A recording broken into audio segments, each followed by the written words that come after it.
మనందరికీ తెలుసు చంద్రబాబు నాయుడు గారి రాజకీయ జీవితమే పూర్తిగా హోటల్స్ పైన ఆధారపడి ఉంటుంది. తన రాజకీయ పునాది వైస్రాయ్ హోటల్ అయితే రాహుల్ గాంధీతో ఆ వేదికని తాజ్ హోటల్ కు మార్చాడు. ఆ తరువాత అదే హోటల్ రాజకీయాన్ని నిమ్మగడ్డతో పార్క్ హయత్ కు పంపించాడు. ఈ రోజు నెల్లూరు మున్సిపల్ కార్పొరేషన్ రాజకీయ వేదిక పాండిచ్చేరికి మారింది. అంటే పూర్తిగా చంద్రబాబు నాయుడు గారి రాజకీయ జీవితం కొనుగోలు, అమ్మకం, వ్యాపారం, పైరవీలు, ప్రలోభాలు. చంద్రబాబు నాయుడు గారికి ఒక రిక్వెస్ట్ చేస్తున్నా, బాబు గారు మీ పార్టీ పేరు మార్చండి. టీడీపీ అంటే తెలుగుదేశం పార్టీ అని కాదు, ఇది ట్రేడింగ్ డెమోక్రసీ పార్టీ అని పేరు మార్చండి. టీడీపీ అంటే ట్రేడింగ్ డెమోక్రసీ పార్టీ అని పేరు మార్చండి. ఇటువంటి కుటిల రాజకీయాలు, కుట్ర రాజకీయాలు, స్థాయి తక్కువ రాజకీయాలు చేయాల్సిన అవసరం చంద్రబాబు నాయుడు గారికి ఎందుకు వచ్చింది?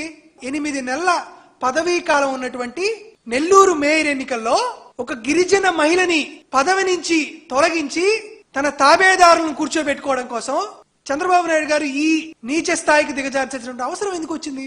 వాస్తవానికి ప్రజాస్వామ్యంలో ఓటు కీలకం అని అంటా ఉంటారు అందరూ, కానీ చంద్రబాబు నాయుడు గారి రాజకీయంలో ఓటు కాదు, నోటు అనేది చాలా కీలకం.